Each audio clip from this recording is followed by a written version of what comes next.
They said it was a fluke, a once-in-a-century event, a little rumble under Manhattan, nothing to worry about. But people in New York aren't buying it, and neither should you, because a 4.8 magnitude earthquake doesn't just happen under one of the most geologically stable regions in the US, especially not now, especially not when all eyes were somewhere else. This wasn't a glitch, it was a signal, a test, or worse, a warning.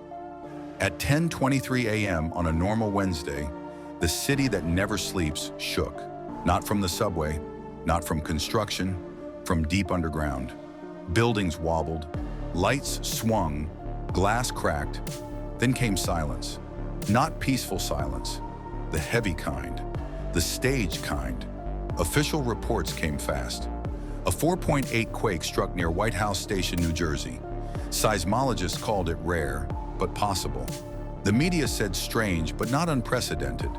Then they moved on. No deep dives, no questions, no answers. But here's what they skipped. New York doesn't sit on a major fault line. It's not California, not Alaska. The last notable quake was in 1884, and even that barely hit.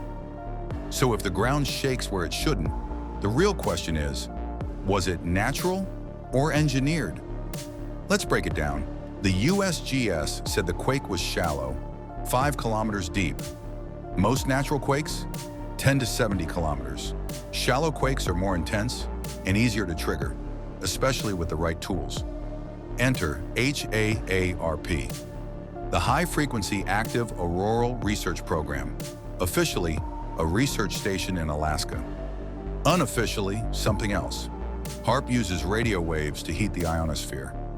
For science, they say, but others believe it can alter weather, jam signals, and even trigger earthquakes. Too wild? Tesla theorized this over a century ago. In the 90s, leaked military docs explored tectonic weapons. In 2010, Venezuela's president blamed HAARP for the Haiti quake. He was dismissed, but here we are.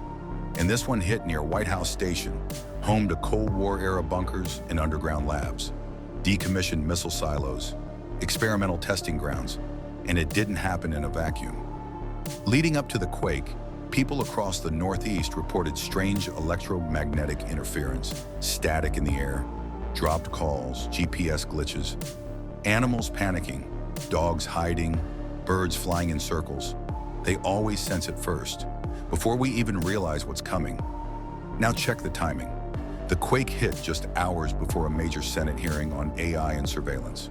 While America watched tech CEOs get grilled, New York got rocked. Classic distraction play? So let's stack it.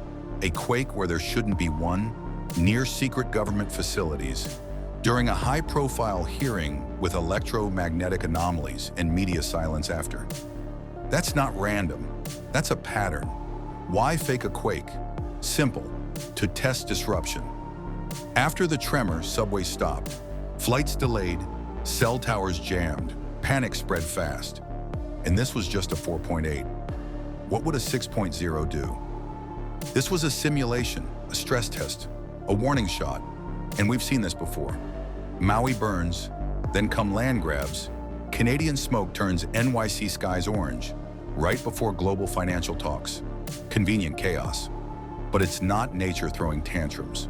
It's control disguised as disaster, cloud seeding, aerosol injections, directed energy weapons, all real, all admitted. But mention domestic use and you're a conspiracy theorist. A term pushed by the CIA after JFK. Look it up. After the quake, posts were throttled, videos removed. People sharing footage of swinging lights got flagged. Why censor earthquake clips, unless there's more to the story? Because they're not afraid of you knowing something's wrong. They're afraid of you asking why. And here's one reason why. Land grabs. After Maui, residents got insultingly low offers from developers. Guess who had smart city plans ready?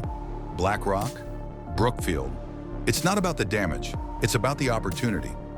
Imagine NYC branded structurally unsafe. Insurance spikes, property values crash, families pushed out, billionaires buy in.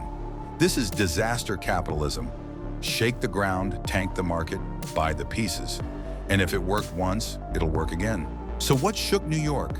Was it nature or was it a warning? You be the judge. And if you're awake, subscribe to our underground newsletter.